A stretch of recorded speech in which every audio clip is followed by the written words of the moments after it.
Howdy triathletes, how are you guys? It's great to be with you today, and thanks for tuning in. I want to give you some tips on how to get to T1 faster today. We're going to do that both by swimming farther and by swimming less far, alright? So what exactly do I mean by that?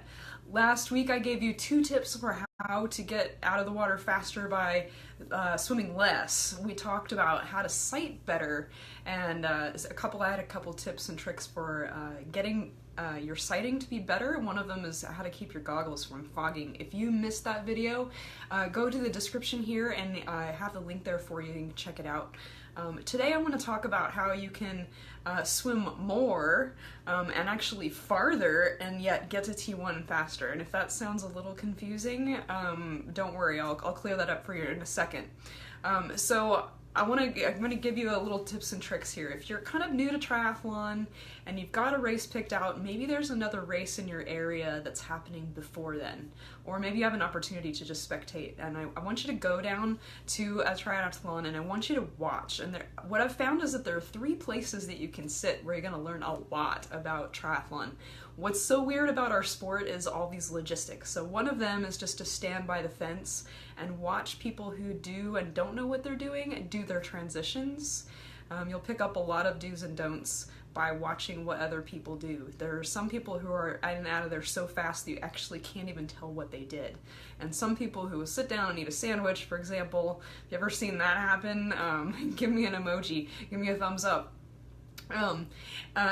There's another place to watch that's really very interesting, and that's the mount dismount line. I've seen some spectacular fails standing there, and that is a really interesting place to learn what you should and shouldn't do. A lot of the things that you shouldn't do are things that you'll see people trying out that they really haven't practiced. For like example, flying mounts with the shoes attached, and you can tell they've really never done it before. You can see all kinds of crazy things. So watching transitions, that mount dismount line, those are some great places to see do's and don'ts. The last one is the swim exit. I recently was spectating at a race and I was at the exit. I was waiting for some people who were some of the last to come out of that race, and it was really interesting to watch the different things that people do, and it gets us back to our topic, which is how you can get to T1 quicker by swimming more. Now there's some obvious ways of swimming more. Alright, so imagine you're hanging on a kayak for a long time, you're floating on your back for a long time. Obviously, if you would be able to swim freestyle the whole way, you'd get to T1 faster. If you want some help with how to be ready for the distance of your race and have the confidence to finish it, I have another link for you in the description. You can check that out.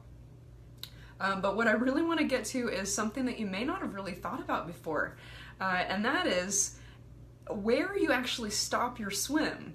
So at some races where you're getting out and it's a lake and it has kind of a sandy bottom and you're just going to walk out of the lake, you will see people standing up as soon as they're in water that's just shallow enough for them to get their head out of the water, or maybe they're slogging through waist or chest deep water. They're just so thankful to be anywhere near dry land that they just stop swimming and they're slogging through this water. I mean, if you've ever tried to walk through chest deep water, you know it's going to take you a long time to get to the end of the water if you're doing that.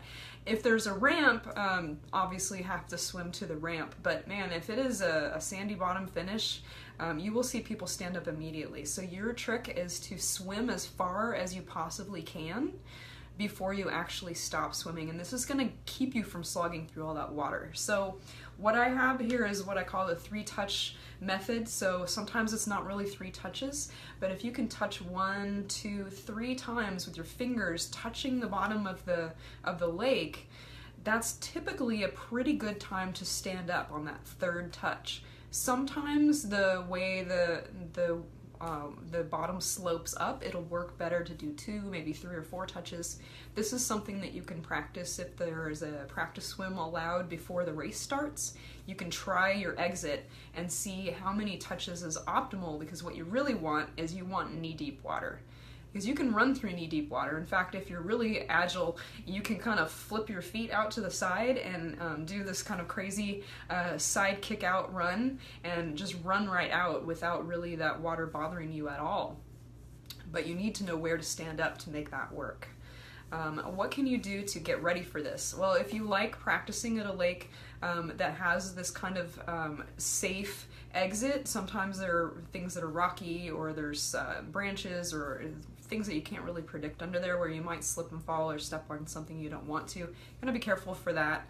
But the other variable that's going on here at the swim exit is also the fact that your body is going from horizontal to vertical, and that's something that you can definitely practice at the pool. This is very simple to do. You can just do a set of pretty easy 50s. You could practice sighting as you're swimming those 50s, and then at the end of each one, push yourself out of the pool, come to standing. If you're at an outdoor pool where there's a grassy area that you could kind of run around for a few seconds, you could do that.